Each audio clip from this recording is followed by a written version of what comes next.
Will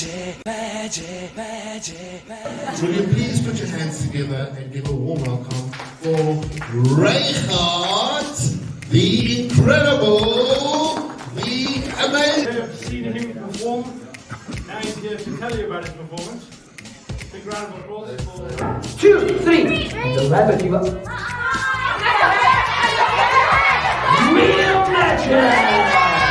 There's nothing at the back here. We call this a Rubik's Cube. In Afrikaans, we call this Ricus the Cubus. Are you sure? Who's the best magician you've ever seen? Come help me.